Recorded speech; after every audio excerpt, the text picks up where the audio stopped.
Hi and welcome back to The Podiatrist TV. Now I've been on a journey for about 15 years now in my own business, and it's been a roller coaster to say the least. But it's only in the last probably 12 months I've actually got a really good understanding of why I actually do what I do. So often I was just going through the motions of business, going through the motions of being a podiatrist, and I just kind of lost touch of why am I even doing this? And then I was introduced to the work of Simon Sinek and his famous book, It Starts With Why. And it's got me to think, why do I actually do what I do? And initially, I thought it was because I like to see a smile on someone's face and think, hey, I put that there. And being a podiatrist, I had the unique opportunity to, say, 20 times a day, to have interaction with a patient and then with my team and with community members to actually look at trying to make them feel better and put a smile on their face.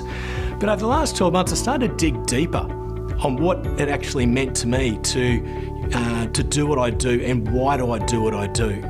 And through different readings and different things I was introduced to, I realised that my why is to realise my potential.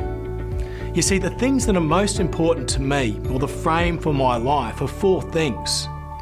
It is my family. It is the ability to have freedom to choose what I want to do, when I want to do it, and how I want to do it. Thirdly, it is to create a legacy. And by a legacy, I mean not so much that you want to have a monument somewhere or a plaque anywhere, but I want to be remembered after I've gone that I've made a difference, particularly with my kids. I want to leave a legacy with my kids that they are better people for me being here.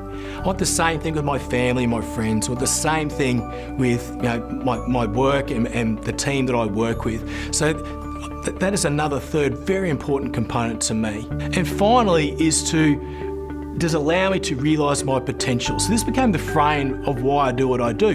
Now, if I want to serve my family, if I want to serve my team members, serve my patients, serve my community, I need to be at my best. I need to be looking for ways every day to expand. And I went, this is actually my why. And when I sat with my team and we sat down and we looked at what is the vision we want for the podiatrist, and we looked at what was actually important for us. The longer we talked about it, they all agreed their why was the same as mine, was to realise their potential, and by doing that, they can help their family, their friends, and their patients as well. So that's where the why came from, and it's been a really powerful thing. It's kind of like trying to lead with a carrot as opposed to lead with a stick. So what we've done is actually got our whole team engaged, and through the process we've gone, right, this is the common why of everything we do. This is why we do it. We then went through how do we do this, and as I mentioned, we do it through our technology and our values, etc. But it was the values that was the key component, and it's the point here is that it's common values. This isn't something where I've just brought in a consultant and he's kind of said, right, these are your values, and now try and get your team. What we did was come up with common values, things that actually guide how we act, how we interact, how we make decisions. The strategy of the business, how we treat other people is all built on our values. And it's actually been quite liberating because we've almost got these unwritten ground rules now. These signposts that help us determine the way forward. So when I go to look at who do I hire, who do I fire, how do I manage people? How do we reward people? And the decisions we make is all guided by our why and our vision and ultimately our values. And if you haven't actually paused and done this with your own business, or even done it for yourself and actually sat back and go, why do I do what I do? I strongly suggest you pick up Simon Sinek's book, It Starts With Why, or watch his 20-minute YouTube clip to just start to get thinking about why it is important.